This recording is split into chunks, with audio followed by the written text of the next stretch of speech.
네, 여러분 안녕하세요. 반갑습니다. 자, 오늘도 제가 여러분들에게 섹터 공부들을 하나하나 해드릴 예정인데요.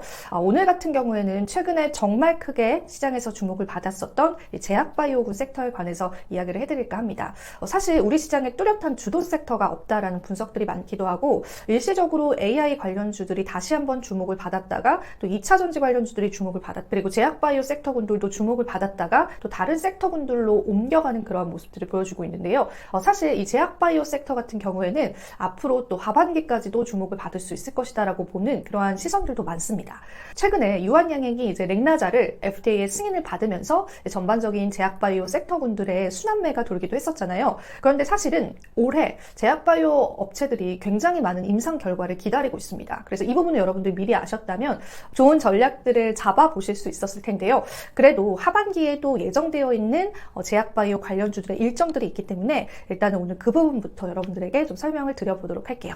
오늘 알려드릴 섹터 분야는 저도 좀 생소한 분야들이기 때문에 제가 정리해놓은 그런 자료들, 대본들을 조금 참고해보도록 하겠습니다. 자, 일단 2024년도에 제약바이오 업체들의 임상 결과와 FDA 허가가 굉장히 다양할 것으로 예상이 됐었습니다. 그리고 우리가 상반기를 지나왔었고 이제 하반기에는 9월 7일 날 세계 폐암학회가 열리고요. 그리고 9월 9일 날도 유럽 당뇨학회가 열립니다. 이 외에도 굉장히 많은 학회가 예정되어 있고 임상의 결과들도 많이 나올 예정이에요. 그래서 그 부분을 제가 오늘 정리를 해서 하나하나 알려드릴게요. 9월 13일에도 유럽 종양학회가 예정이 되어 있고 10월 18일에도 미국 안과학회 예정되어 있습니다. 그리고 10월 29일 알츠하이머병에 관한 임상학회도 예정되어 있고 그 뒤로도 11월 4일, 11월 6일, 또 11월 10일 날은 미국 간학회도 예정이 되어 있습니다.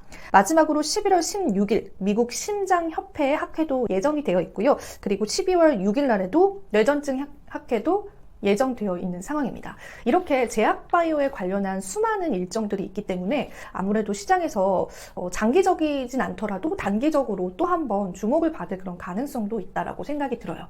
자, 그러면 제약바이오 업체들 어떤 업체들이 있고 그리고 그 업체들마다 어떤 임상 결과를 기다리고 있는지도 제가 여러분들에게 하나하나 좀 정리를 해드릴까 합니다. 저도 홈페이지 자료들을 좀 발췌를 해서 정리했던 자료이기 때문에요. 시기가 조금은 틀릴 수 있지만 여러분들은 대략적으로 이 회사가 뭐 이런 치료제를 만들고 있다. 이 회사가 이런 임상 결과를 기다리고 있다. 이런 정도로만 해석하셔도 주식시장에 대응하시기에는 충분하실 것 같습니다.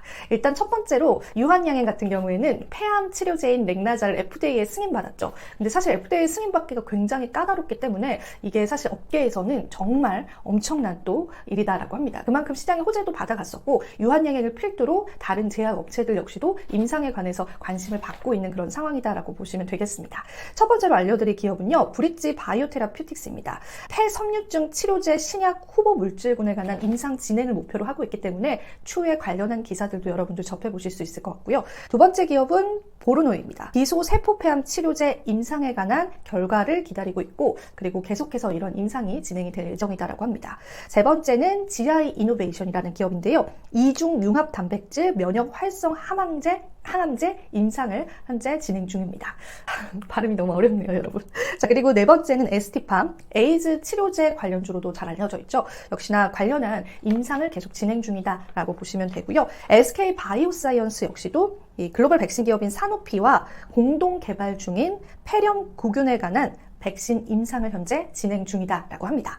매드팩토라는 기업 역시도 이 대장암 대상으로 한 임상을 계속해서 진행 중인 그런 기업이다라고 합니다. 그리고 ABL 바이오 역시도요, 파킨슨 치료제 관련주로 잘 알려져 있는데요.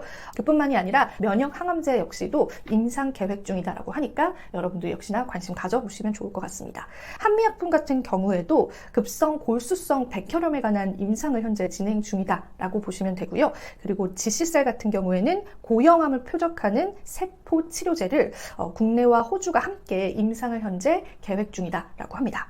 자, 그리고 마지막으로 동아ST라는 기업도 있어요. 이 기업 같은 경우에는 미국 신약 개발 전문 자회사인 뉴로보 파마슈티컬스를 통해서 비만 치료제 후보 물질을 임상 중인 그런 기업입니다. 그래서 사실 비만 치료제 관련주로도 시장에 주목을 받고 있습니다. 이 외에도 다양한 제약바이오 기업들이 있는데요. 하나하나 임상을 설명드리면 또 시간이 너무 길어지기 때문에 제가 기업명들만 좀 말씀을 드릴게요. 녹십자도 있고요. 에이프릴바이오, 네오이뮨텍, HLB, 그리고 앱클론과 리가켄바이오, 지노멤 컴퍼니가 있겠습니다. 이렇게 시장에서 다양한 후보 물질들의 임상을 진행 중이다라는 이슈들 때문에 제약바이오 기업들이 계속해서 단기적인 그러한 주목을 받을 가능성도 있고요. 그리고 일정적으로 봤을 때도 아직도 계속 기다리고 있는 학회 일정들이 있기 때문에 그 부분도 여러분들이 같이 좀 챙겨보시면서 시장을 다각화해서 좀 살펴보시면 좋을 것 같습니다. 그리고 추가적으로 시장에서 또 제약바이오 업체까지는 아닌데 의료 AI 관련주들도 최근에 주목을 받았거든요. 그 이유 중에 하나가 전공의들이 지금 파업을 하고 있는 그러한 시기가 계속해서 늘어가고 있잖아요. 그에 따라서 가장 많이 피해를 받고 있는 게 사실 간호사다라고 하는데, 이러한 보건의료노조도 총파업을 예고했습니다. 사실 우리 입장에서는 굉장히 안타까운 일일 수밖에 없는데 하루빨리 또 이런 문제들이 해결이 돼야겠죠. 하지만 주식시장 관점에서는 이런 점들 때문에 의료 AI 관련주들이 또 한 번 부각을 받고 있습니다. 그래서 의료 AI 관련주들은 짧게 기업들만 좀 읊어드리도록 할게요. 일단은 유비케어, 인성정보, 인바디, 비트컴퓨터와 시어스 테크놀로지 등이 있겠고요. 그리고 루닛 역시도 의료 AI 관련주에 포함된다라고 보시면 되겠습니다. 자, 이렇게 자잘자잘한 이슈부터 이제 렉나자와 같은 큰 호재성 뉴스들까지 시장에 있기 때문에 이 제약바이오 업체들은 우리가 좀 계속해서 좀 관심 있게 바라보면 좋지 않을까 싶습니다. 사실 또 얼마 전에는 비만 치료제 관련주들이 시장에 주목을 받았었잖아요. 그만큼 우리가 제약바이오 업체들은 계속해서 언제 또 시장에서 주목을 받을지는 모르니까 미리 여러분들이 이게 이런 기업이 라는 정도로 알고 계신다면 도움을 받으실 일이 있지 않을까 싶습니다. 네, 이렇게 해서 오늘 제약바이오 업체에 관한 이야기들 한번 나눠봤고요. 도움이 되셨을 시간이기를 바랍니다, 여러분. 다음번 영상에서도 더 좋은 정보들로 찾아뵙도록 할게요. 그럼 여러분 안녕히 계세요.